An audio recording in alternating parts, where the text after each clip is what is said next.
Board of Selectmen's meeting to order. Again, I just want to remind you all, we're recording this meeting, and both on video and on using an AI tool to assist us with transcribing our minutes. And we're going to start off with Michael Todd.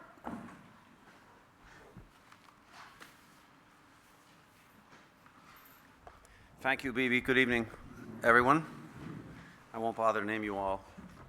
It's a pleasure to be here. Back in the 1970s,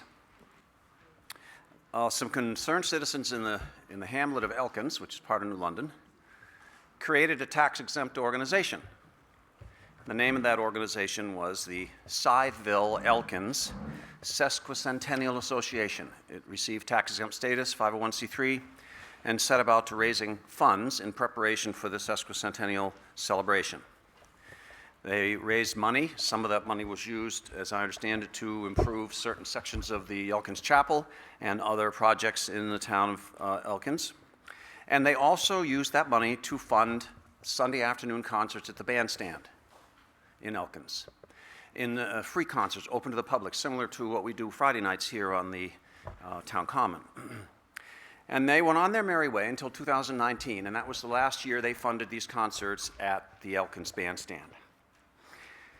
And as so often happens with organizations like this, they're funded with the best of intentions, and inevitably the members begin to age out. The board members begin to age out, and it's been a challenge finding replacements. And that's where the association found itself this year. One of the board members is still here. He's with us, Tom Miller. Stand up, Tom, so we can all see.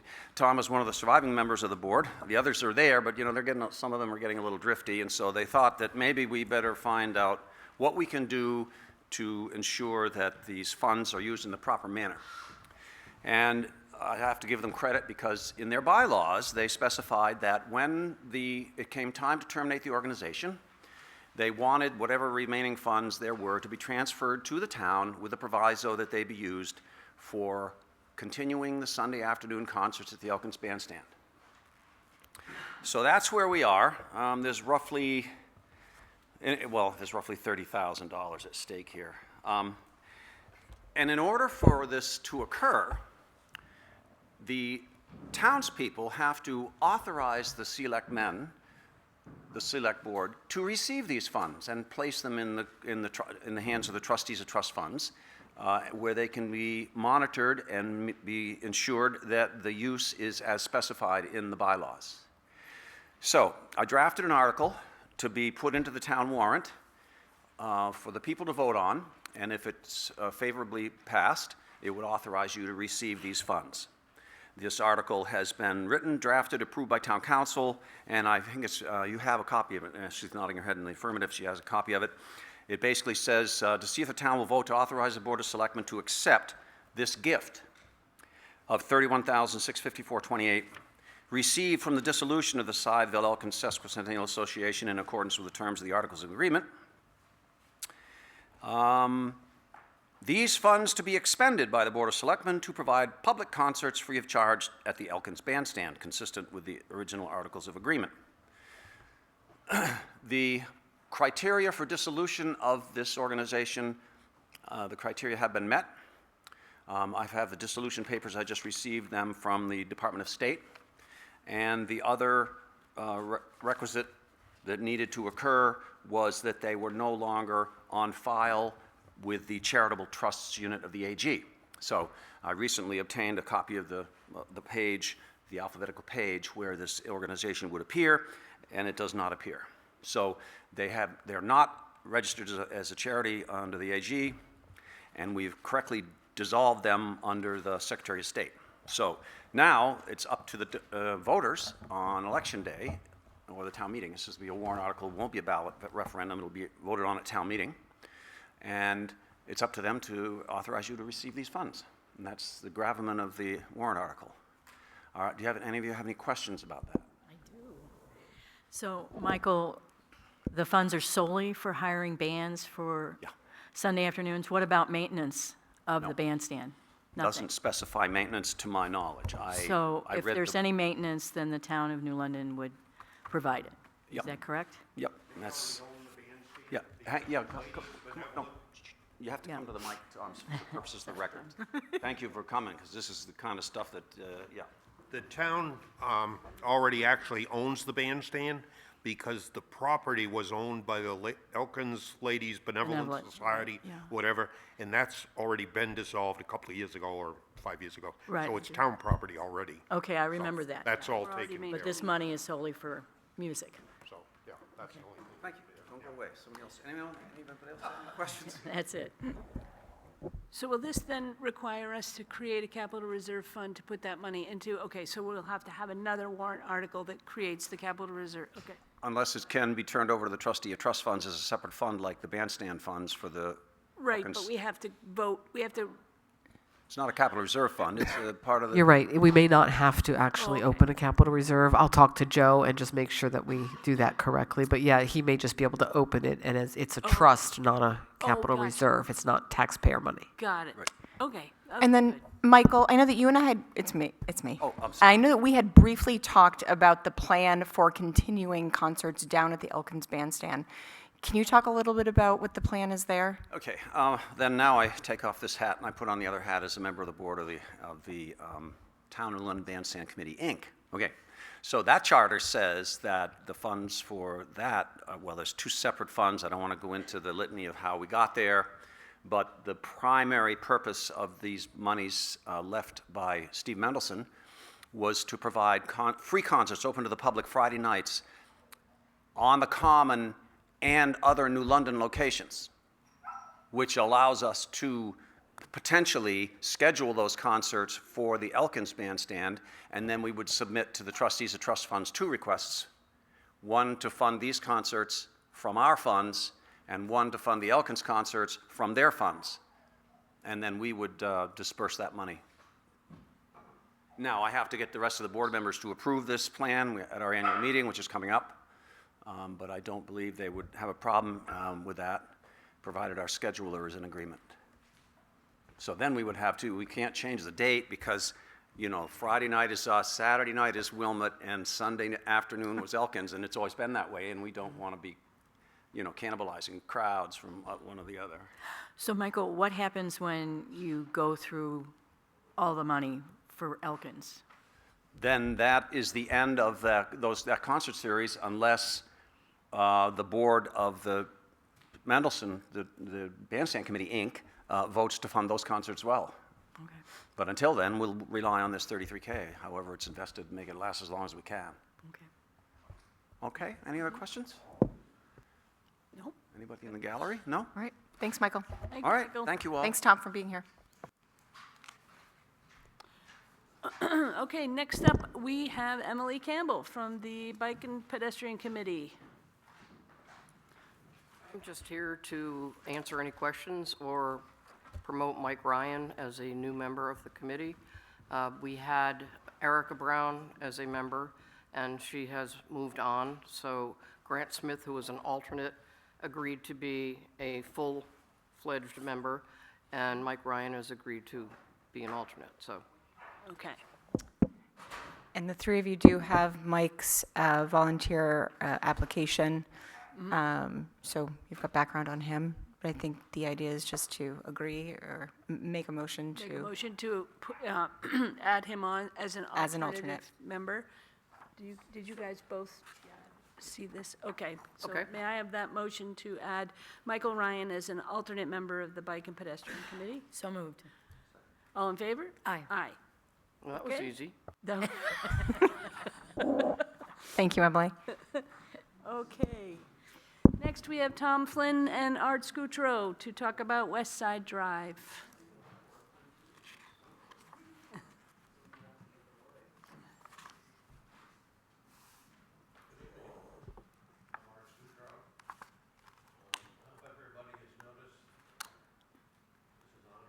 Yeah, you might want to press the, There we go. there we go. Thank you. I hope everybody has noticed that the speed limit from George's Mills to the Crescenti Bog has changed overnight. This change was reduced the limit to 45 miles an hour from 50 at our entry point at West Side Drive, something that was offered to us back in April of '23, I believe, by DOT.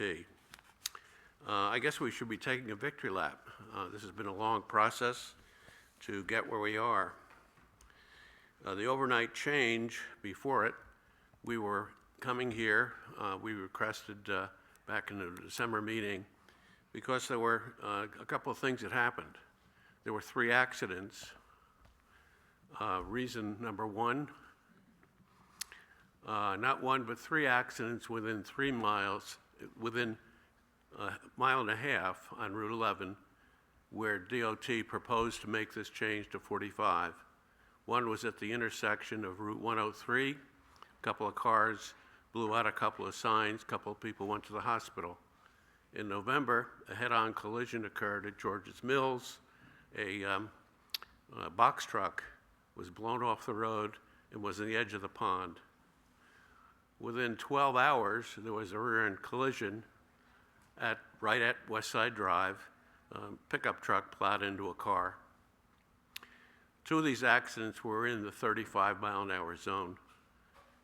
We looked at this and said, well, 45 is not going to work if we've got accidents in the 35-mile-an-hour zone. And we were preparing to come here tonight to ask you to reconsider your vote for option number 2, the lesser of 3 evils, as you remember, Janet, when proposed to us, and ask the DOT to go back and take a look at how they set the 45-mile-an-hour limit. It was set by the rule book. Reason number 2, I know how many of you are familiar with the updated 11th version of the Manual on Uniform Traffic Devices, only 1,161 pages for insomniacs, I believe.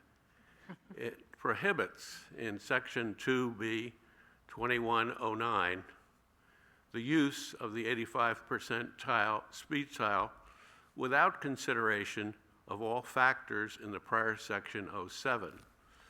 And on the slide you'll see there, they are the roadway environment, roadway characteristics, geographical context, crash experience, speed distribution, and review of speed studies. All these factors, each of them, exist in some way. As you remember, Janet, from my presentation back in August of '22. Yeah. I'm not going to use all those things that I think you might have there that are actually kindly loaded, because if you're familiar with them, you don't need to repeat them. But these characteristics existed then, and they still exist today. So we thought the 35-mile-an-hour limit was more appropriate. Well, Ashley very nicely set up a meeting with DOT on Tuesday when we expressed our views, to which they responded, well, we now have a statutory limit of 45, and we're going to implement it and see what happens. So that's where we are. And I thought we might review how we got here. It took 9 years.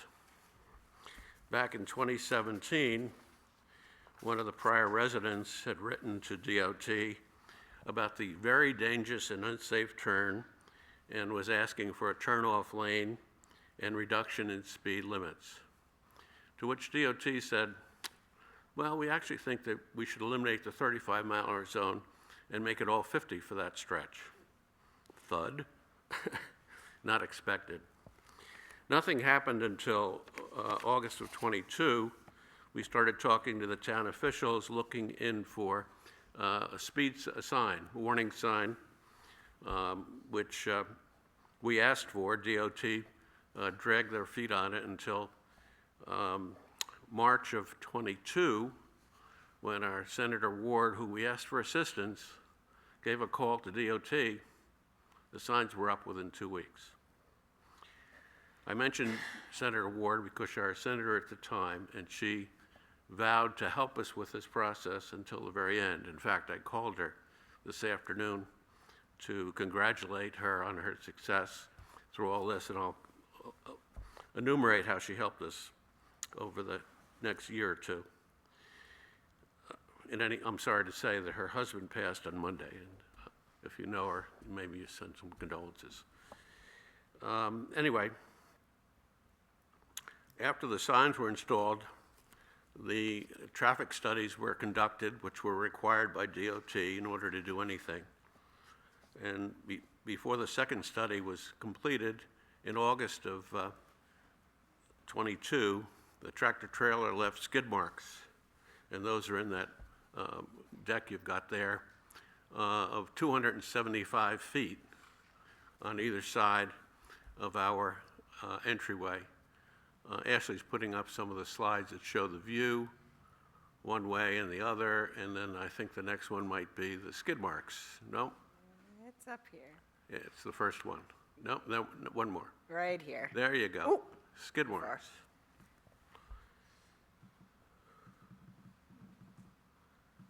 Which prompted us to come before you, and you were very solicitous and actually wrote a letter to the governor and DOT asking for some help in getting us into an entryway.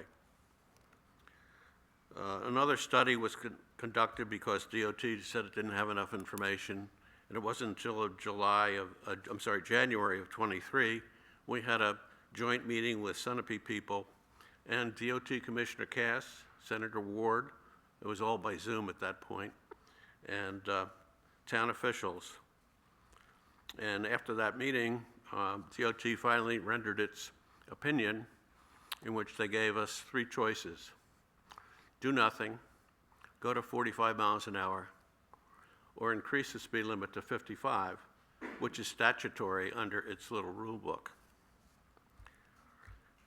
You very nicely chose the lesser of three options and said, let's do 45. I remember, Janet, you said, it's the only thing we can do, let's see if it works and address it later. Well, they put the speed limit signs up, and we're here, so we have to see how it works. When we had our meeting with DOT on Tuesday, they said that they can't control drivers. And we countered, enforcement could. So we've all witnessed how effective the Sunapee speed control is on Route 11. Some of us might have gotten a ticket or two because of their enforcement. So we're asking that the town provide monitoring devices and similar warning signs in our area, given the 3 recent accidents in a mile and a half in this stretch. And that's what we're here for. And thank you for your time and continued support. Thank you for all of your hard work and your patience. It's been a long haul. It has. Ashley, do you want to give an update on that? Yeah, I was just going to say, first, I do want to thank Tom and Art. I know that you have really spearheaded this on behalf of the residents of West Side Drive and Snow Lane. Thank you. It has been a long few years. I know that this outcome isn't necessarily what we had talked about on Tuesday, but we're here, and Art and I had a great conversation this afternoon. And I did get a chance to call Chief Cobb.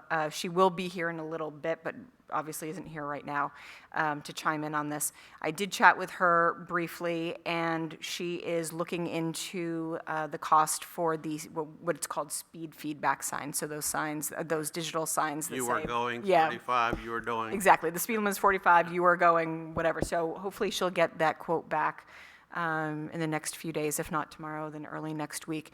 And I promised Art that we'd give him a call and let him know what that cost is. And if the town can't fund it, we'll see what we'll see what the options are. But we'll keep that conversation going, and then obviously enforce the speed there with our own patrolmen there monitoring speed. Thank you. Any other questions? I have one question. You were able, I know when you came to us a couple of years ago, there was concern about the length of the width of the shoulder. Yeah. Oh, I forgot able to to mention get that. that? I Yeah. forgot to mention that Kim and Bob Harrington very carefully went through their budget and found a few funds to Yeah. pave that section. I give a shout out to those two as well for helping us, because I always use it. Not everybody does, but I always use it, so I'm not getting rear-ended. Yeah. I mean, it's very clear that people come off that I-89 hell-bent to get to the lake house or wherever it is, and they just whip right up. I mean, this time of winter, the other day, I pulled out, and I thought I was clear in a white car. Of course, there's snow all around. Oh, I don't know how fast it was going. I had to back up. Yeah, it's there, and it's a constant problem. We've got our fingers crossed, and we're hoping there is not another accident, and that's why we're here. Rich, do you have any questions? Okay, Thank you. good. Thank you. John, do you have a question? Just have a quick question. I think, don't we own a couple of flashing speed signs now? I thought there was one on Pleasant Lake. They're permanent. So They those, are? yes, those down there are permanent. So that's why Chief Cobb is looking at the cost of, No way to move that? we'd have to ask Chief Cobb, but those are permanent there. Yeah, oh, yeah, absolutely. Those were paid for by the residents on the road. there we go. Bunker Road and Little Sunapee were raised, money was raised by the local residents, and that's why they're placed where they are. Negotiate with them to What? move it for 2 months. Good luck. Thanks, John. Okay, Bob, you're next. And I gotta ask, where can we get one of those sweatshirts you've got on? A gift. I'm not sure, but it was a nice gift. It's a very nice gift. Well, thank you for your time tonight. And the Conservation Commission has 4 key projects going on right now. We've been working very closely with Ashley, trying to determine which of these require a warrant article and which can just be approved by the Board of Selectmen. I think we have it straight. But what we don't want to do is get to town meeting and find out, oh, you should have had a warrant article. So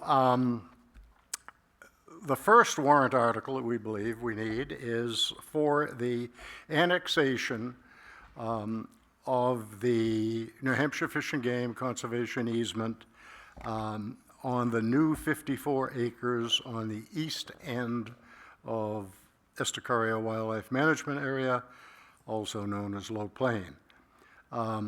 Those lands are now owned by the town, but we need approval to increase the acreage.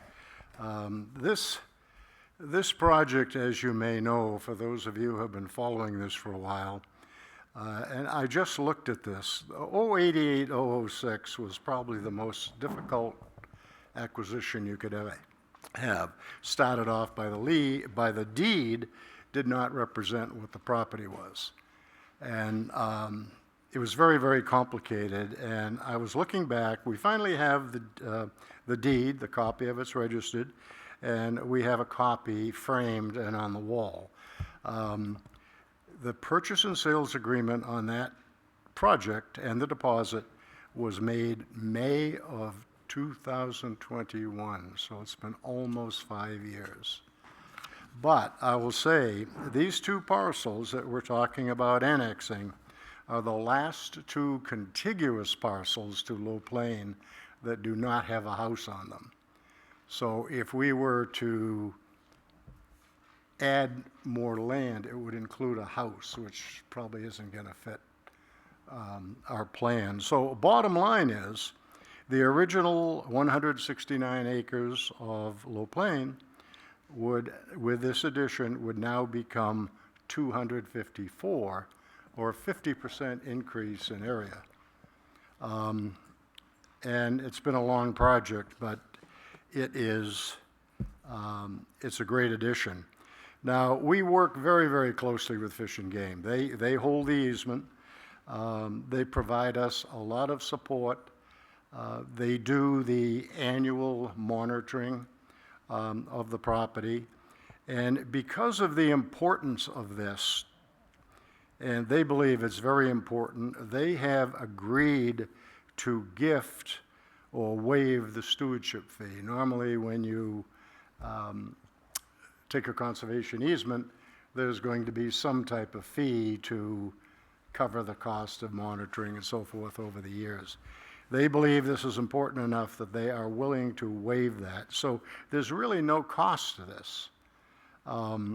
They have approved our wildlife management, forestry management plans. We have a very, very detailed plan on the property, what they recommend that we do with it.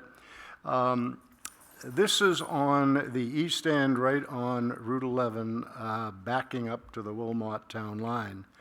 And it's home of some brooks that are tributaries to Pleasant Lake. So it's an important parcel.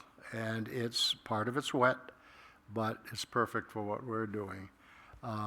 So we believe that this requires a warrant article, and I think it's because of, is it the loss of value or taxation? That was what we were always led to believe, that when it goes into conservation easement or even current use, you know, you're losing some tax revenue. Of course, now that it's owned by the town, there's no revenue. But if it doesn't need it, that's fine too, as long as we know that we're okay. Ashley, has town council reviewed this? We already have the warrant article drafted and town Okay. council Okay. has reviewed. Okay. Yep.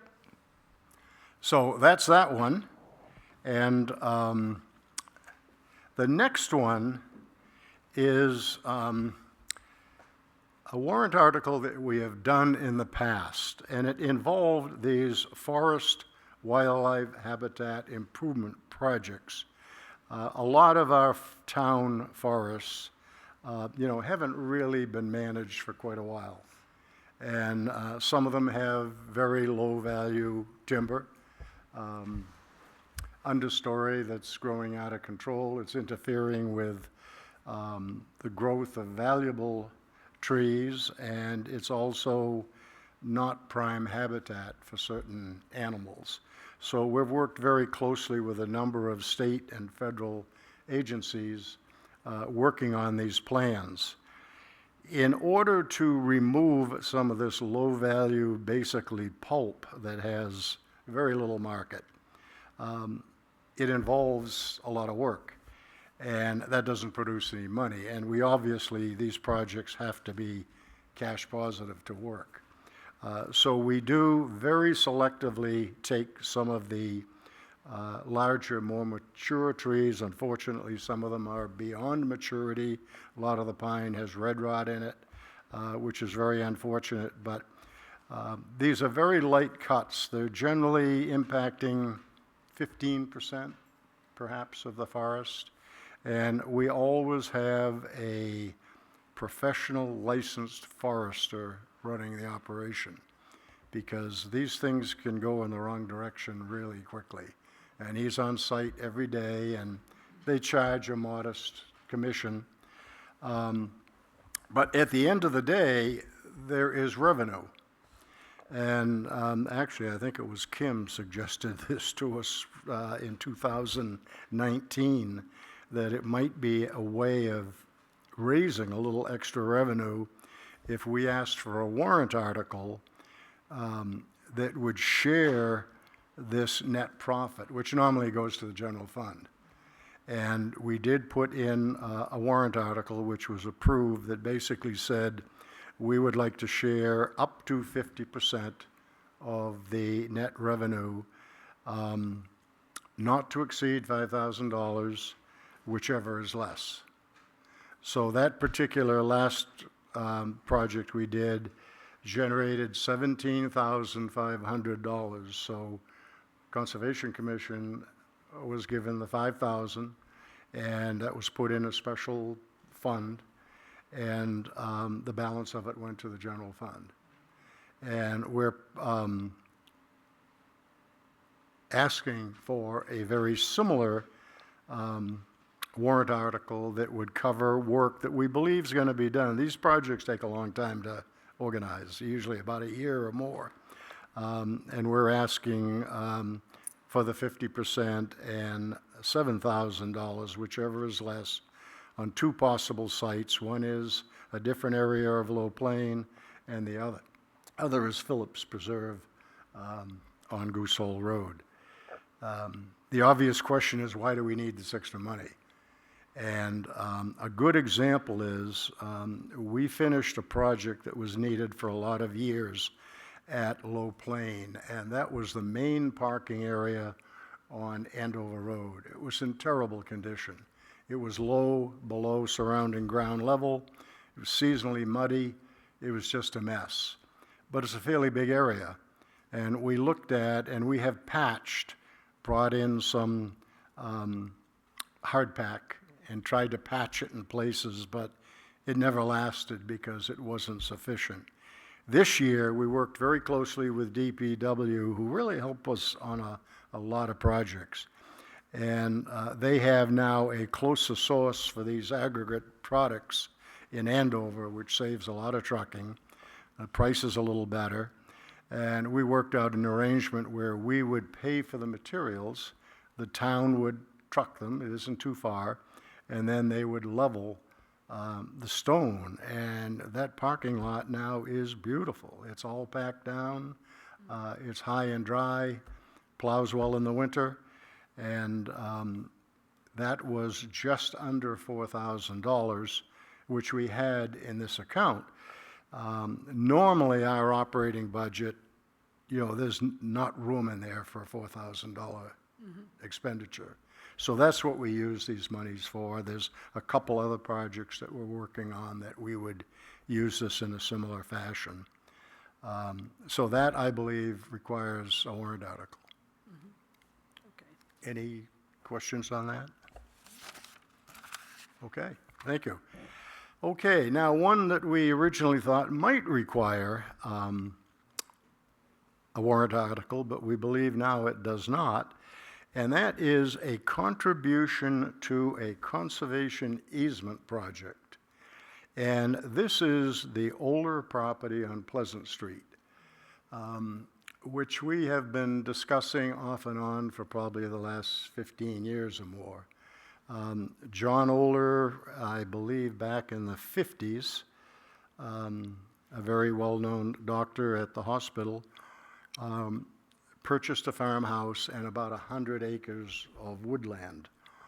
And they always talked about someday perhaps putting that under conservation. I believe they have 6 children who are now the owners. So they're working out a program with Osborne Sargent, and that is to sell a conservation easement. So they would sell the development rights, they would retain ownership of the conservation land, but there's really not an awful lot you can do on conservation land other than grow trees and provide some recreation type projects. So they have established that their selling price for the land, or the rights on the land, would be $700,000, which, I believe is probably a fair price. The nice thing about this is, if, for example, we were approached by the Olas and asked if we would like to buy the rights to their land, I don't know how we'd handle a $700,000 project. I suspect that we wouldn't. This is a joint effort organized and being managed by Osborne Sargent. So what they're asking for is pledges or donors. And at our last Conservation Commission meeting, we voted to make a contribution of $50,000 to that project. And back several years ago, we did pass a warrant article because originally our land acquisition fund was very clear. It was for the purchase of land. And this isn't purchasing land. This is purchasing the rights of the land or contributing to it with no position in it. In other words, our name is not going to be on the deed. So we think that's a good deal. I'm sure they're going to do it. They're running a little bit behind schedule. They might guess, second quarter, they'd probably close. And how many acres is that parcel, the older parcel? About 100 acres. 100 acres? So it's pretty good sized parcel. Yep. And it's nice land, it has some trails on it. It also has both red and white brooks on it. And those, of course, end up down in Pleasant Lake, so it's important. Yep. So I guess we don't need a warrant article. We believe that the selectmen have the authority to approve that contribution. Bob, we got some late breaking news. Lynn, do you want to Okay. chime in? I'm going to put her on the spot. Okay. She's connected with the DRA. I'm ready for this. So I don't know if everybody knows this, but we have a permanent record with the DRA. So when you were told in school you're going to go on your permanent record, this is it. With our permanent record, it does say that we adopted RSA 36-A:4-A1B, which allows for Conservation Commission to expend funds for contributions to qualified organizations for the purchase of property interests, facilitating transactions related thereto, where the property interest is to be held by the qualified organization and the town will retain no interest in the property. Right. The caveat is that you have to hold a public hearing for it. Oh, The select board doesn't make the decision, you have to hold a public hearing, and that is from our attorney who said, wait, I highlighted it somewhere in here. The Conservation Commission shall hold a public hearing with notice in accordance with RSA 675:7, which I'm guessing means you have to notify, as we would for a public hearing. Sure. So that's what I found today. I believe that's the way we handled the disbursements from the Mary Haddad Fund. We had a public hearing actually right at the beginning of a selectmen's meeting, which was like a 5-minute. Right. Mary Haddad, though, you had to, 2 out of 3 organizations had to vote to approve the withdrawal. But It was you, REC, and the select board. We were So- told that that's technically town money and it required a vote and a hearing, so we Right. did it, Okay. whatever. So we'll hold a Okay, hearing. so that's something we can try to schedule with the Yeah, Bob, we selectmen. can work together to Okay. get the public hearing scheduled. Are there any questions on this? I mean, this is really, if we can be part of a team that's going to conserve 100 acres at the cost of $50,000, I mean, that seems like a pretty good value. A no-brainer. And I think we need to try to do more of this type of thing because we know the money is difficult and it goes real fast. And none of these properties are going to become any less expensive. No, Okay, so we'll do a public hearing on that one. yeah. Okay. 2 years ago, when I was first started on, I said one goal of mine in my second year on Select Board was to try to understand the relationship between the Conservation Commission, Osmond Sergeant, and the Webb Forest, right? We've got 3 entities in town focused on conserving land, which is amazing. I've heard now that you've met with Hans a couple of times now. I'm thrilled about it. I think this is fantastic. I think this is exactly what we want to see, is the interaction and the working Right. together on conserving as much land as we can.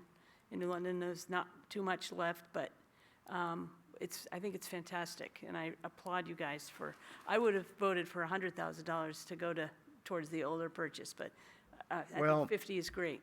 Actually, that was a discussion and a motion that failed. Yeah. And one of the concerns with, and this is the next topic that may be a little bit less popular, and I would, for the bulk of the discussion, I'd like to see if we could schedule at a later date. But right now, we have no sound plan to backfill those funds. In other words, we spent 100,000, we have no plan to put it back. Yep. And that's the difficulty. Well, perhaps now that you're having these conversations with Osmond Sergeant and Webb Forest, I don't know if you're talking to them as well. Well, we work with Van Webb a lot. Yeah. And I think most all of he has easements on just about all his property. Yeah. And they're all with Osborne Sargent. Yeah, And we use those properties for trails. Right. And other events. And we have a real good relationship with them. yeah. So perhaps you guys can look out 5 or 10 years and come back to us. I think, and I'm speaking for myself, but I think Janet agrees with me, that the last few years that we've just thought, why are we putting money into this account when the opportunities that are out there are not affordable for what's in that account? It's not it's not an ending, it's not putting an end to what you're doing. You guys are doing great work. I think it's just, let's think this through, and when things like this come up, that, like this Oler property situation, spot on, we're totally in favor of yeah. that. And if it's $100,000 a year towards projects like that, then that's manageable, and we can put more money Sure. into that account if that's what you tell us you see in the Well, future. we're looking at, we're a firm believer that the solution to every problem isn't just throwing more money at it. We got to be a little smarter, and we have a little swap program here that we want to present to you that is pretty much free. But we've been working with Fish and Game on the last 3 acquisitions because those were all at Low Plain and they were under the Fish and Game umbrella. They're a great organization, a lot of resources, but not financially. They don't have any money. So for them to waive the stewardship fee is kind of a pretty big deal. But we work very, very closely with them. And we try to work with Osborne Sargent, but they just haven't had a New London project come up. They're doing a lot of stuff in other towns. They also seem now to be focusing more on ownership of the land. A lot of their recent acquisitions, you'll see the sign that says owned by Osborne Sargent. And it's nice if someone gifts a parcel, but that doesn't seem to happen as often as it used to. So our final project here is, what do we do about a land acquisition? I mean, we'd like to count what's going on at Low Plain. It's very exciting. It's a very good project. But we've been working on it for 5 years, so it doesn't seem like we've accomplished too much, although it's now in the final stages. We want to conserve more land, and that takes a lot of money. Of course, it also takes a willing seller at a fair price, and that can get really complicated. So what we would like to ask is if the selectmen would permanently assign parcel 101-003 as a conservation land under the management of New London Conservation Commission. Now, that is a 30-acre parcel on Mountain Road, right on the Wilmot town line. And across the street from it is the landfill closure with a mountain of trash and a chain link fence all around it with barbed wire. And there's some history of, I don't know whether it was really confirmed or not, but I believe the town finally ended up with the land. There was a resident there that had some real problems with groundwater contamination. And because it is, who knows where it's coming from, but it's directly across the street from the landfill. Ashley was good enough to have this discussion with Sam to see if there would be any, I mean, it is town land, and would there be any possible future need or use for the land?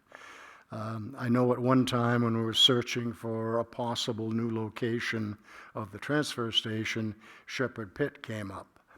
And that's a big parcel. It's about 50 acres, so there's a lot of land in there that's not being used. But the issue there was that the compacting equipment requires 3-phase power, and that's not available on Mountain Road, and it would cost an unbelievable amount of money to bring that power in. So they scratched that off. In addition, the parcel on Mountain Road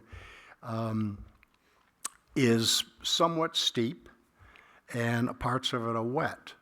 But for conservation, for forestry, for wildlife habitat, it's just fine.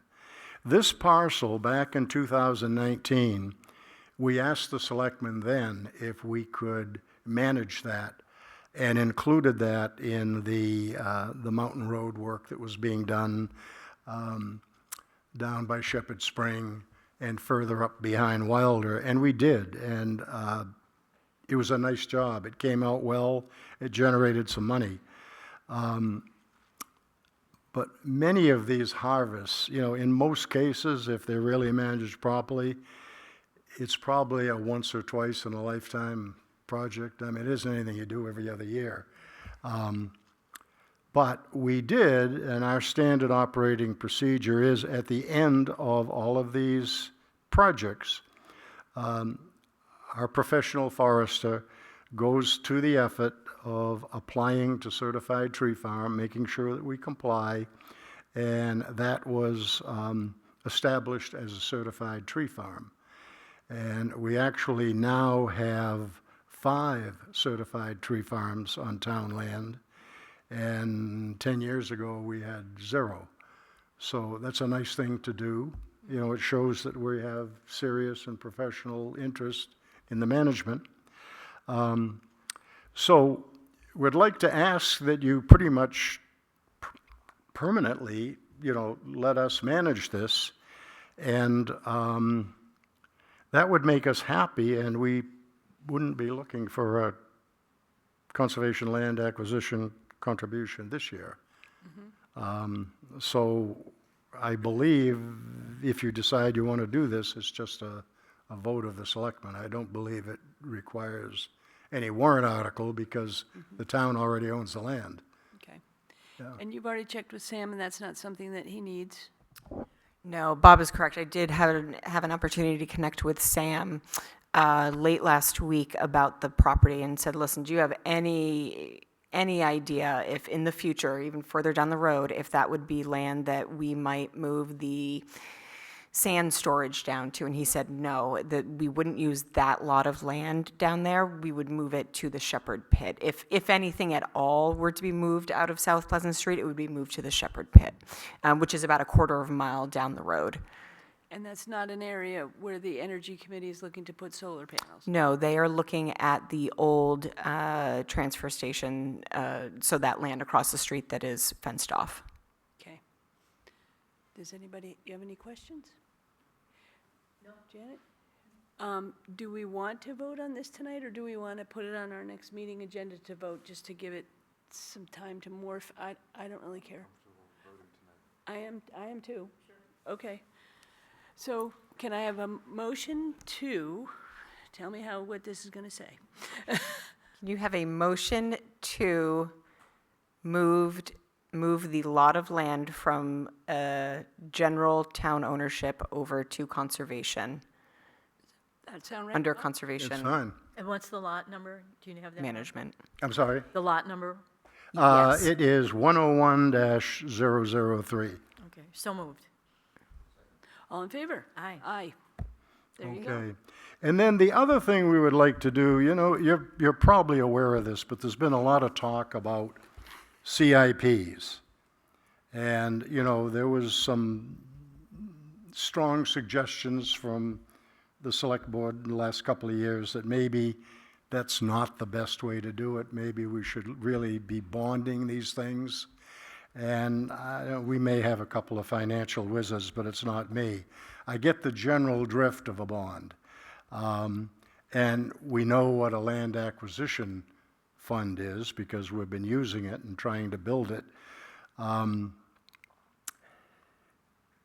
The issue is the last 3 purchases that we've been involved with, talking with the owner, talking with a realtor, very early in the discussion, the question always comes up, you guys have any money? And, it's a perfectly logical question. And if we can say, well, yes, we do have a fund. However, it does have a level of approval. So, it's going to have to, we're not going to have it tomorrow. And, most people are okay with that.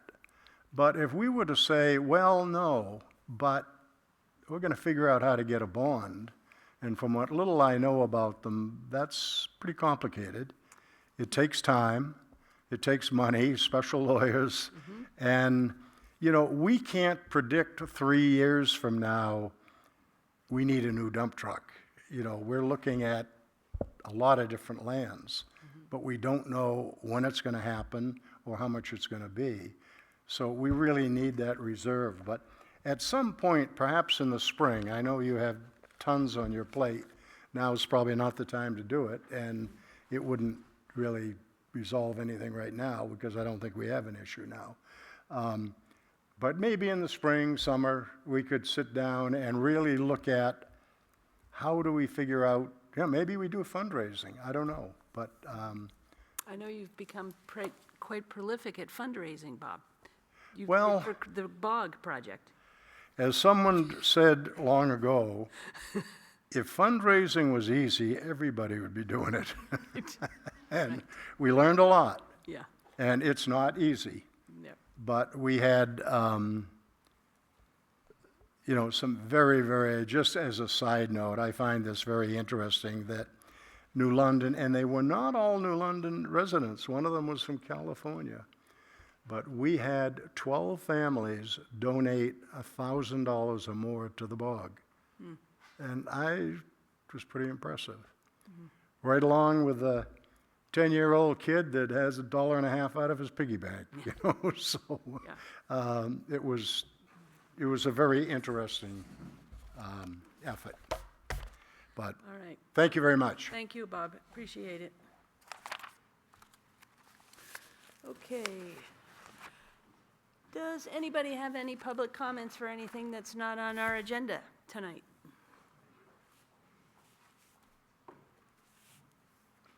Okay. All right, next up, we've got Putnam to talk about the spelling bee. Good evening, Putnam Kidder, Rec Director, and I am coming to you this evening to, as we have in the past, to ask for official permission to serve alcohol here as part of the Spelling Bee event, which is coming up on Saturday, February 7th, as part of the Winter Carnival event. It's a fundraiser for us and the Rec Department and the New London Rotary Club.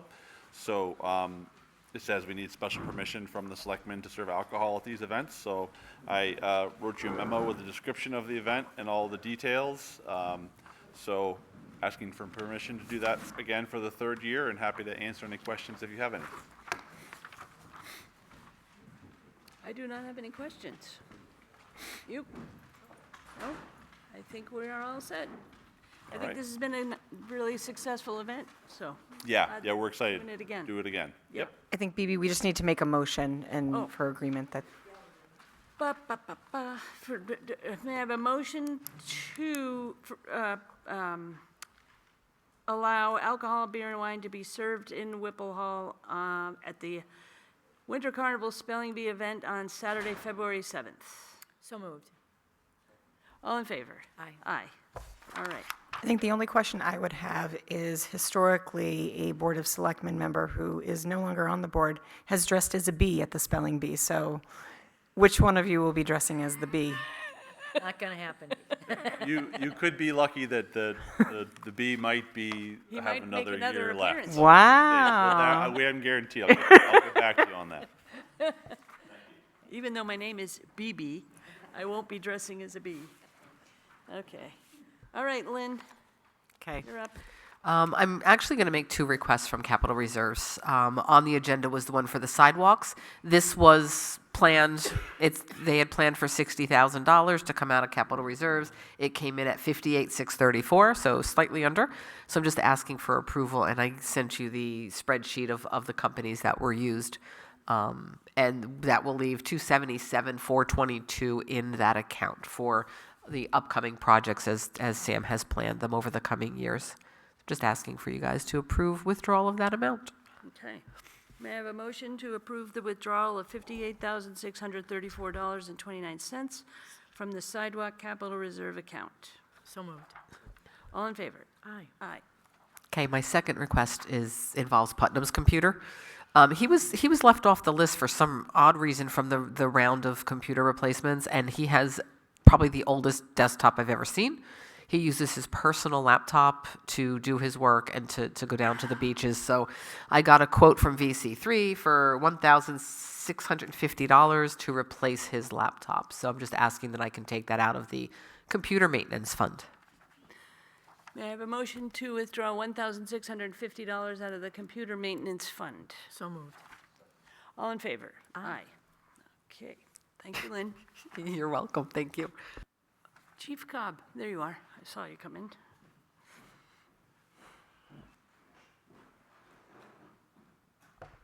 Good evening.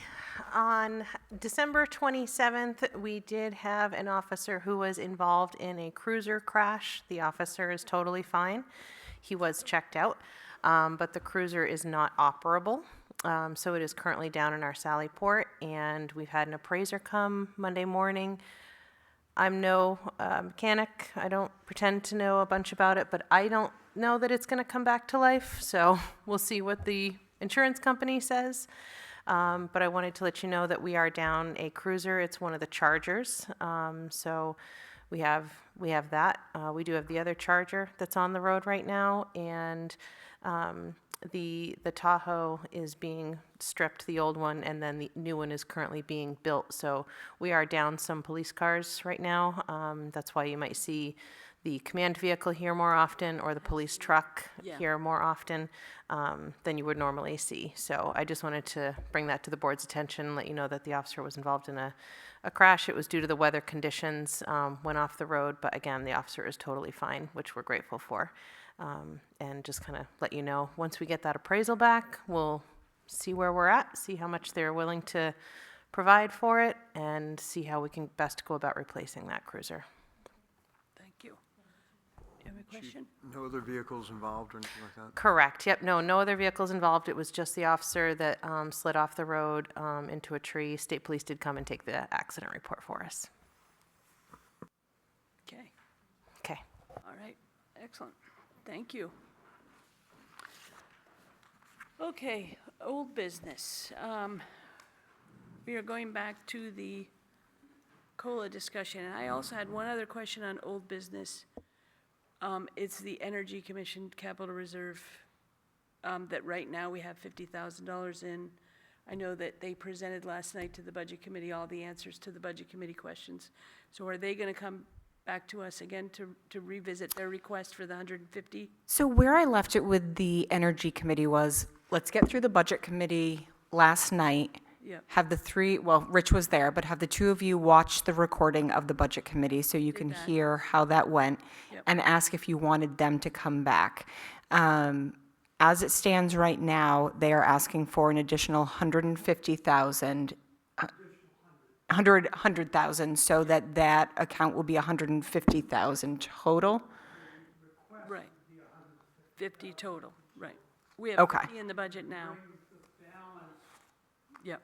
Current balance is 111,000. Okay. So the total balance would increase by 150. on top of that. Yep. Okay. Come on up, John. Charlie Kelsey, Budget Committee Chair. My recollection from last night, after discussion on the financial implications, I spent some time today actually trying to back of the envelope determine what the cost associated would be. Here's what I left with.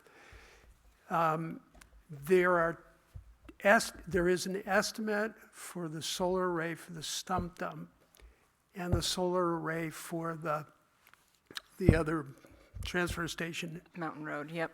Mountain Road, of $425,000 Yep. each, obligated via 20% deposit, Yep. which holds the project open for a period of 4 years, and there are some caveats, et cetera, that go with that. If you just took those, the DPW is sort of a ball in the air because the building hasn't been designed, the latitude and exposure and total kilowatts that would generate unknown. So I think I've looked at that as aspirational for a future array, yet with a lot of unknowns. So the total outlay is in the neighborhood of 800 and 850. I believe that we should put a contingency into those projects respectively because there's many unknowns, because these are not firm quotes, these are estimates, and as recent as 2 days ago. So I believe that's a prudent fiscal thing to do. If we are looking to bond the balance of monies for those two projects, then that is would be a FY 2028 bonding. And between the time of the contract signature and the actual projects, then that's where it's uncertain what additional expense, if any, would be needed.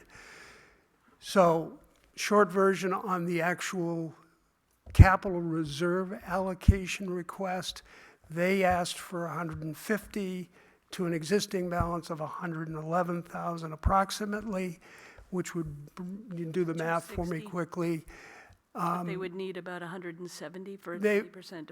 if you did it, yeah, if we did 20%.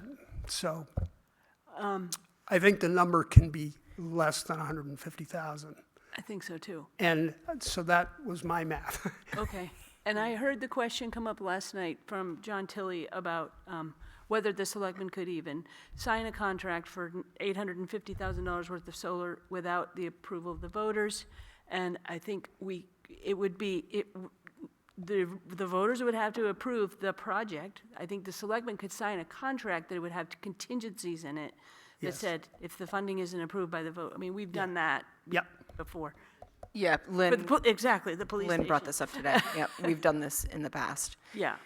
So the timing is a little wonky in that your next meeting as the Board of Selectmen isn't until Thursday, the 22nd, and the budget finalization meeting is Wednesday, the 21st. I suspect there will be a motion to add in that request on their behalf because it didn't make it into your original budget request back at the Jamboree in October. So I suspect that at the night of the 21st with the Budget Committee, it will be put back in, and then the night of the 28th, when we have the reconciliation meeting with the Budget Committee and the Board of Selectmen, you can iron things out there, unless you want a separate Board of Selectmen meeting before the 21st. I don't think so. I think we can iron it out. Yeah, I intend to motion the Budget Committee, but not at $150,000. I'll do some math and check with my finance officer or assistant to make sure it makes sense and there's sufficient money in there, given the time lag between now and when the project actually goes into the ground. They're going to need some operating monies, I would think. So we want to make sure the capital reserve would have sufficient money for that purpose. Okay, Excuse my voice. thank you. Charlie, perhaps you remember, I did ask Jamie if they needed three-phase power for the solar array on Mountain Road, and he said no. And so didn't I just hear Bob Brown say that, Bob was talking about if we were going to move the transfer station up to Right. Mountain Road, for their equipment would need the three-phase power. but not for the solar But array? not for the Correct. solar panel. Okay, Yeah, we talked that through as well. okay. Yeah. Stumped Up is not, and Mountain Road not. Yeah, that's our understanding. Yeah, I Thanks, Charlie. caught the same thing. Rich? Go ahead. I do think it's worth mentioning that there are also some time constraints having to do with potential rebates, though, that are available and that will be timing out. And I believe my recollection, Charlie, is that was a 30% potential rebate, correct? So it's very significant, the potential money that's in play here.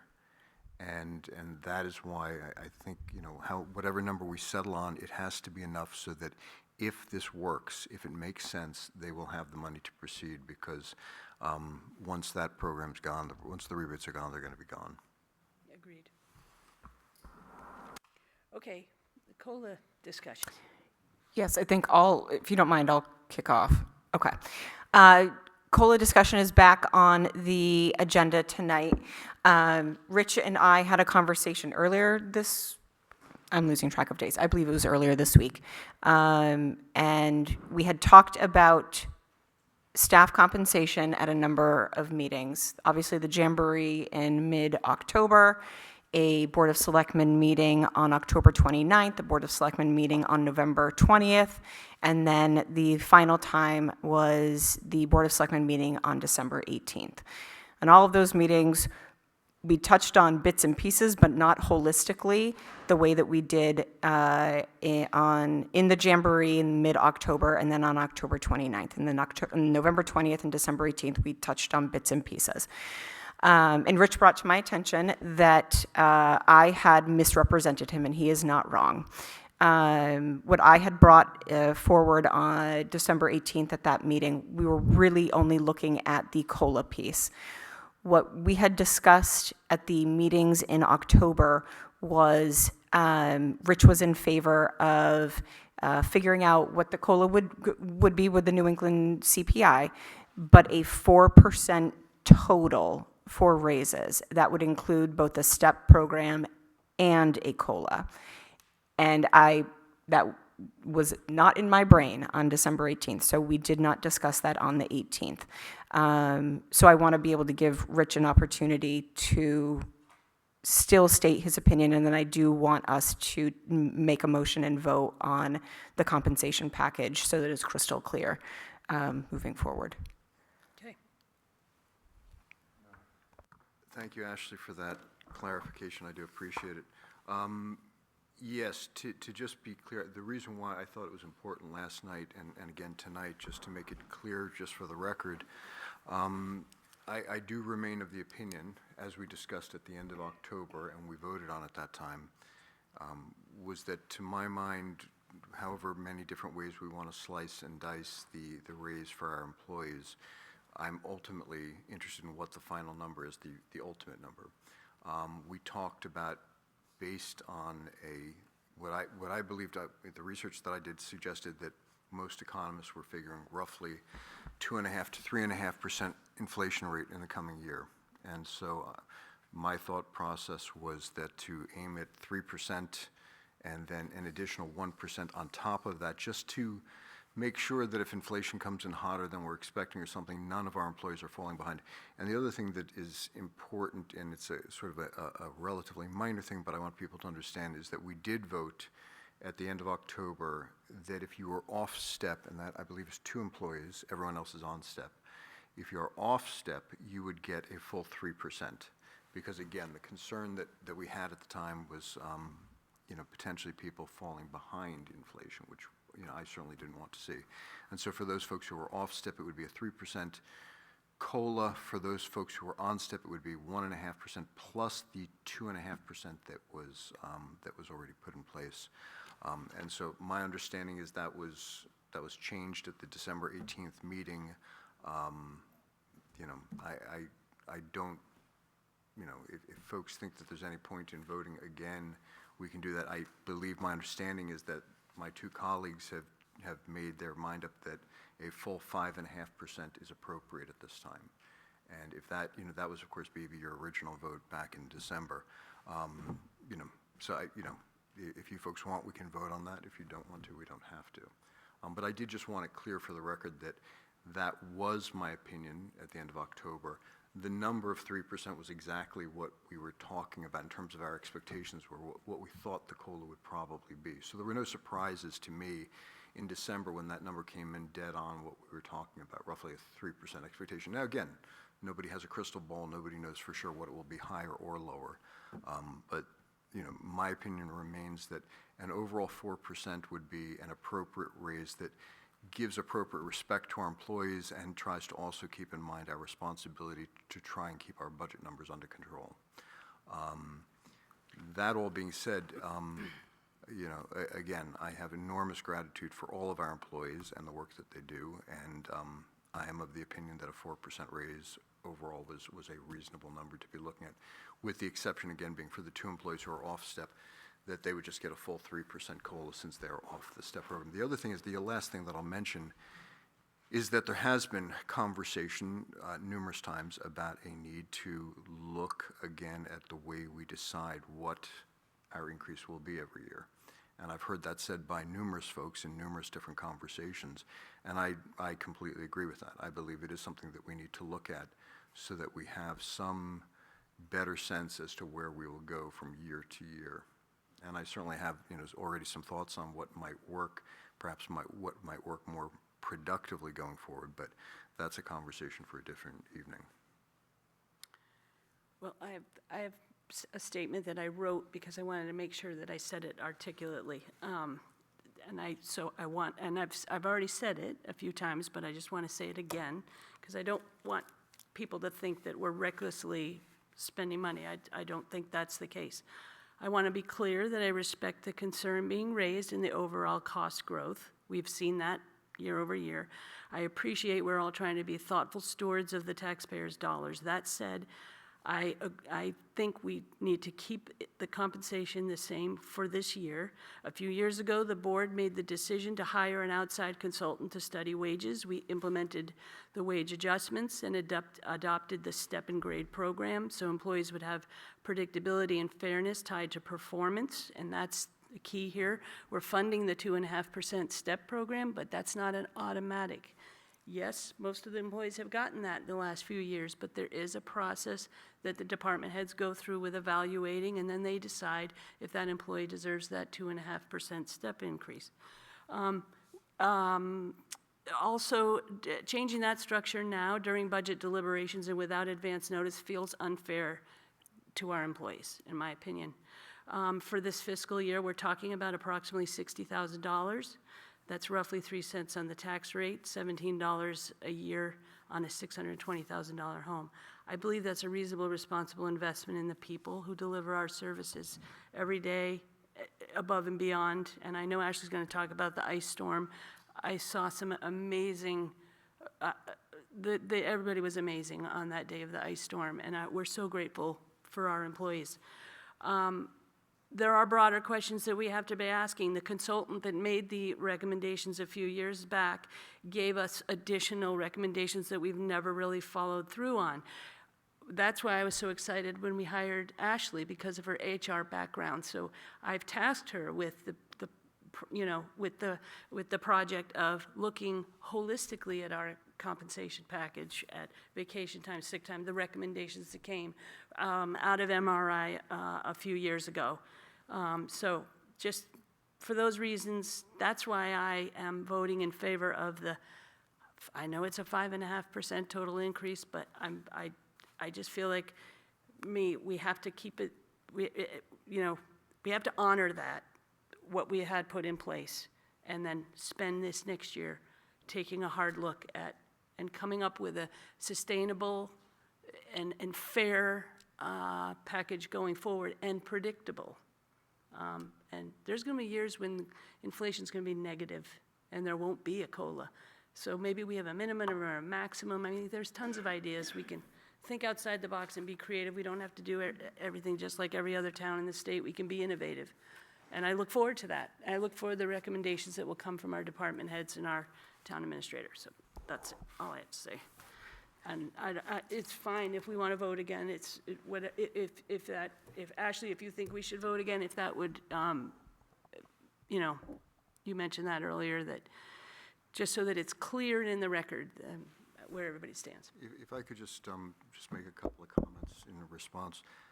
The reason why I brought it up last night was I want to make certain for myself in speaking with the Budget Committee that the folks there understood that the 3% COLA would be in addition to a 2.5% that was already in the budget. How many folks on the Budget Committee already knew that? I don't know.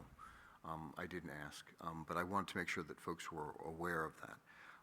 And the only thing that I would point out again is when we talk about that the so-called step is not automatic. Again, as you folks are well aware, 43 out of 44 people got the step. Because we have really great employees. I absolutely agree. But what I'm just saying, though, is that, in other words, that to suggest, though, it really does remind, I do feel like we're living in Lake Wobegon where all the children are above average, and that's the only thing, is that if we want to say that that's part of our compensation structure, that's one thing. I'm just not sure that I agree that with the suggestion that it's always hanging in the balance. Because and absolutely, we have great employees, of course we do. But 43 out of 44 tells anyone something about what the significance of a step is. Yep. Which means don't bet against getting a step, because most people are going to get it. That being said, again, I completely agree with your comments as to our employees, et cetera. There's no arguing that, obviously.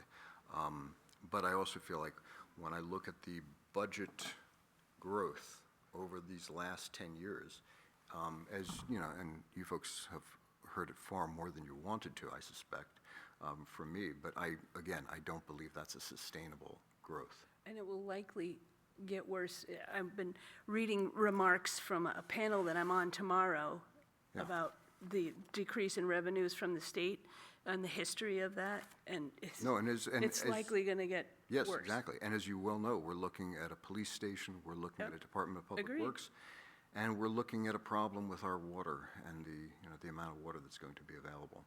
And that's what concerns me so much going forward. We already have a problem with our budget number.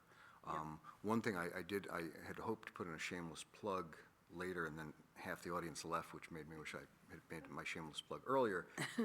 But we do have our deliberative session coming up on Saturday morning, and again, I would shamelessly urge any and all of you to hopefully potentially make it on Saturday morning. To be clear, it's at the middle school, not at the high school where we normally have it. It's at 9 a.m.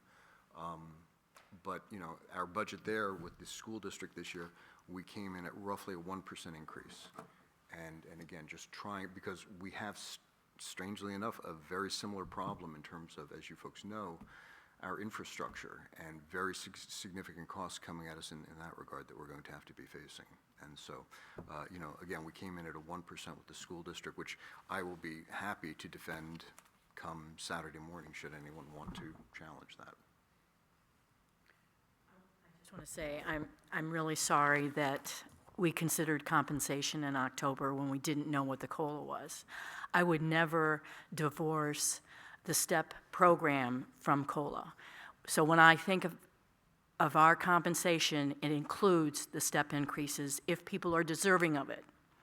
So to even have thrown in a possibility of what the COLA might be was ill-considered on my part, and I'm sorry that we did it in October and that we voted on it in October, because since then, knowing that it's 3.1% and we have adopted the 3% with a step increase for those of our employees who will get that, puts us over 5. I get that, and I understand your concerns, Reach, but I'm sorry that we talked about it in October. We should have waited until we knew what the COLA was. So that's on me. Ashley, would you like us to vote on it again? Do you guys feel like you want to vote on this, or do you feel like you all are in understanding of each other and where your positions are? I think we understand each other's positions. Okay, then I think we're good. Okay. Okay. All right, my report. Ice storm follow-up. So obviously, we had a mini ice storm. I hope everyone fared it well. We had power was out for a little over 60% of the town on the Monday of that storm. We had 4 houses that were without power for 24 hours, but Eversource was on it. We had a transformer blow on South Pleasant Street, which put 4 houses at the corner of Knights Hill, Old Main Street, and South Pleasant Street out for about 24 hours. We were in communication with our community relations rep from Eversource the entire time. He actually came up on Tuesday, spent time with me and Lou in our office. I also met with Chief Cobb, Chief Lyon, Sam, and Lou Boda multiple times over Monday and Tuesday just to check in on storm management. I think we were pretty lucky that it didn't continue to freeze on Tuesday, or that the winds didn't pick up like they had predicted. We did have a few points of failure. We are doing an after-incident report or meeting together on January 21st, where we'll go through sort of bit by bit what happened in the ice storm and where those points of failures were. We were able to get things back up and running. We did close the office on Monday. However, several of us had already planned on coming in. It was a payroll week. We did lose power at the town offices, and Lynn, Ann Bedard, and I ran down to the firehouse and camped out there for the rest of the day until the power came back on up at the Academy building, and then met Will up there. So all in all, I think it went pretty smoothly. The Public Works crew is still working on debris pickup. They'll continue that probably into early next week. But all in all, I think we're pretty lucky that it was what it was and didn't turn into anything more, and glad that everybody is okay. New London Fire did respond to 60 calls that day, calls between branches on wires. Some of those did spark flames and start many fires, and then fire and carbon monoxide activations. But there were no accidents to my knowledge that day. I'm looking at Chief Cobb. I don't think there were any car accidents on Monday.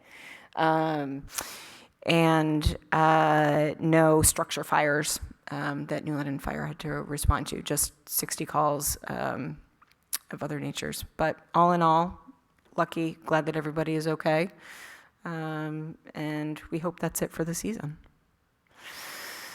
And you figured out why the generators didn't come on for the Academy building and the police station? Yes, we have, and also the sewer down in George's Mills, that building. We have, so that day we had 3 generators fail. The Academy building did not come back on. There have been parts on order from Caterpillar, so that has been a known issue. Caterpillar came up that day, got it back up and running by end of the day. Yeah, end of the day. The generator here for Whipple and Bucher, that just needed the coolant topped off, so that was fixed almost immediately, and they were back up and running. And the sewer building down in George's Mills, they also were able to get that up and running relatively quickly. There were a few tech issues between Bucher, Whipple, and the Academy building that we're all still working through with Tasco Security, with TDS, and with vendors for the police department as well, but nothing that has taken us offline, just little blips here and there that we're continuing to work through. Yeah, it was a good dry run. That's what I said to Lewis, it was a good dry run. 2025 non-public meeting minutes review update.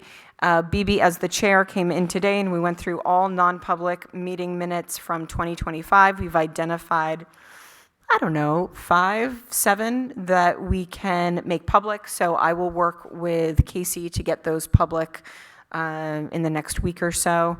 And the rest will remain sealed. There's some question on when the last time this review has happened. So I will touch base with Kim. I know you don't remember, so not sure it was anytime soon. So I'll get with Kim and We talked about it, how this was a good exercise. Yeah. Make this an annual event. They make it an annual event, but we'll at least look. I'll get with Kim to understand when the last time she did it for years past, and we'll make sure that we review those as well. 2025 warrant articles, just a quick note to say that we do have a number of warrant articles. You did hear about several of them here tonight. You will get a report. I have them all both in Word form and in Excel. Lynn has updated all of what I'll call the standard warrant articles for the budget and things of that nature that will then will fill in the blanks when things get finalized. So we've got a draft of all of those. So I will get over to you all, probably the Word document of all the articles that are in the warrant for you to review. And yes, Janet? Are you going to give everyone the wording for the warrant article on gambling? Oh. Thank you. Great segue. So one of the articles that is sort of late breaking this week is the state passed House Bill 737, which would allow Keno and games of chance in towns. Municipalities need to opt out of those if that is of interest to them. So I have connected with town administration, town managers across the state to find out if they are doing anything. Many are putting warrant articles in, and it's 2 separate warrant articles, one to opt out of Keno and one to opt out of the games of chance. And so I've talked with our town council and gotten some draft language there on those. So I think we can review that specifically, because I do want to understand from the 3 of you on where you stand and what you would like to see, if you would like to see that in the town warrant or not. So maybe we can save that for January 21st to talk more, and I'll get you that language for those. And then just to follow up on the COLA, as I think you all mentioned, we'll do some work. What I had promised and what I'd already discussed with our department heads is taking a portion of our monthly department head meeting for the next few months to discuss our entire compensation package and see what suggestions or ideas they have, and then bring that back to the Board of Selectmen for them to take a look at, and we'll continue that conversation for what that total compensation package makeup looks like. And then update on the dispatch study. I know that we had said, and BB had said, that we would start this after the first of the year. It is after the first of the year. So we have still not started to look at it, but what Chief Cobb and I talked briefly, we will start to look at putting together an RFP likely next week or the week, probably the week after, because we're out next week. The week after, and also looking at the questions. We did have a community member submit proposed RFP questions, so we'll take a look at those. We do want to meet with the 4 towns that we provide dispatching services to, so we are scheduling those meetings in late January. We owe it to them to give them a heads up so they're not hearing about a dispatch study through the grapevine, and just let them know what's happening in the focus areas that we're thinking about. And then just to follow up on the speed change, as you heard from Art Scuto this evening, from just south of Great Pines all the way to George's Mills, the speed has changed to 45 miles per hour. We will get this into Municipal Matters. We'll get some content up on social media to ensure that folks are educated and aware of the speed change. We've already started to hear some receive some questions on that change. So we'll work on that and make sure that folks are educated. And I think that's it. Okay. Yes, Rich.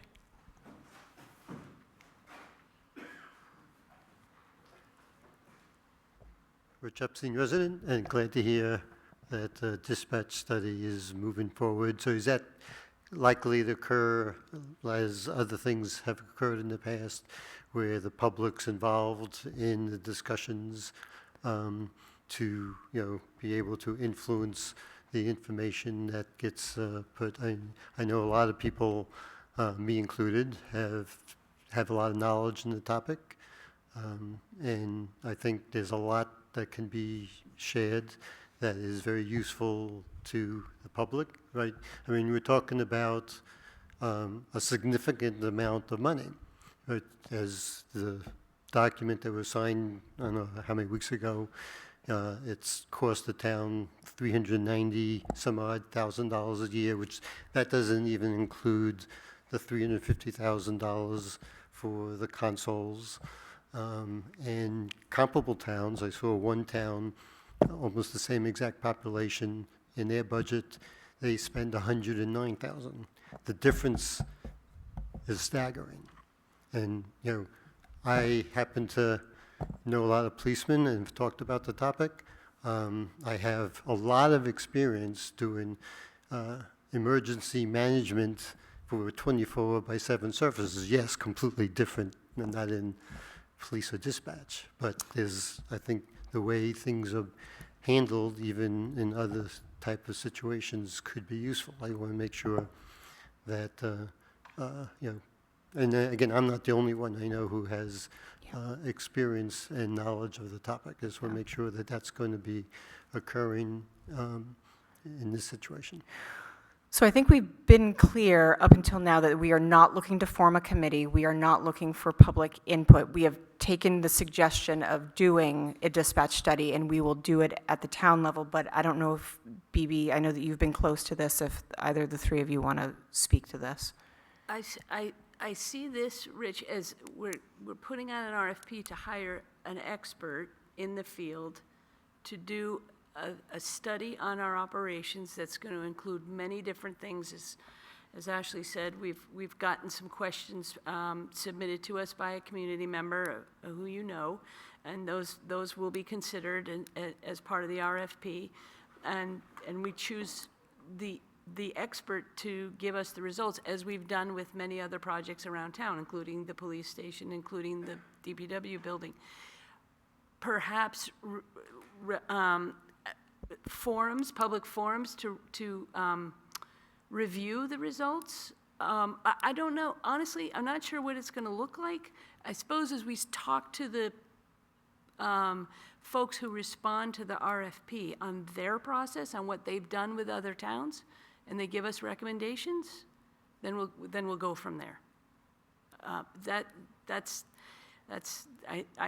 If we're going to pay the money to an expert to do the work, they're the ones that do this work all the time, and I would trust their opinion. And it's odd to think that there's a person who is such an expert. It's not a person, it's a company Okay, that well, does even- these things all over the country. Okay. Okay. So, and there was a previous meeting, I can't recall exactly when, but I thought one of the selectmen indicated that the study is to improve the dispatch, not necessarily consider transferring dispatch to a larger dispatch center that could do the service in a fraction of the cost. I'm no expert, but I'm pretty sure that we'll be asking them to look at not only operational efficiency, but also our cost model. So those are questions that I want to ask, but again, I want to see the responses from the people that respond to the RFP that we put out there, to see what they offer to us as being included in the study that gets done. I agree we need to look at the cost model and see how it compares with other small towns. I actually had a conversation, and this might come up for a shameless plug for tomorrow, ladies left of center here in Whipple Hall from 12 to 1:30, talking about revenue in the state of New Hampshire. The gentleman from New Hampshire Fiscal Policy Institute, whatever it's called, that will be speaking tomorrow, he mentioned that he's has a lot of experience. He's not somebody who would do this study, but a lot of experience with very successful regional dispatch centers around the state for small towns. And so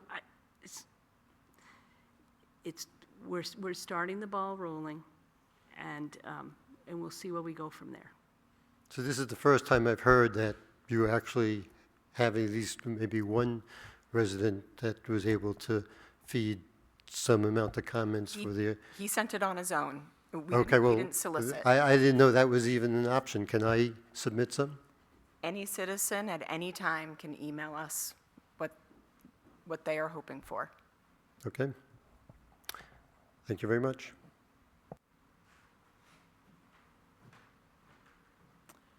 Okay. Any committee meetings and reports? I don't have any. Nope. Janet, you don't? No. Rich, do you want to say anything more about the budget committee meeting last night? Okay.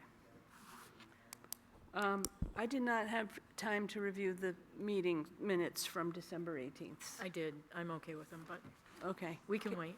Can we put that on the next agenda, Ashley, the next meeting agenda? Absolutely. Okay. And then upcoming meetings and special events, supervisors of the checklist, Friday, January 9th at the Sid Crook Conference Room. What is that they're doing? Is it just a meeting? It's a work session? Okay. The Kearsarge Regional School District deliberative session, Saturday morning, January 10th at the middle school. And I just noticed that all of the times. I know Casey has a spreadsheet that she, Yeah. and pulls them in from the spreadsheet automatically, and don't know so what- something is happening and there's an equation. Emergency Management, Tuesday, January 13th at the Fire Department. Planning Board, Tuesday, January 13th, Whipple Hall. Board of Selectmen, January 15th. Sid Crook? Wow. Yes, that is our non-public. Non-public, okay. Yes. Martin Luther King Day is Monday, January 19th. The town offices will be closed. So I think that is all we have, and we'll just be hanging around, signing Sure will. things. Yep. And so that's the end of our meeting, unless anybody wants to stick around. We need to dedicate the town report. Oh. Yes, we do need to dedicate the town report.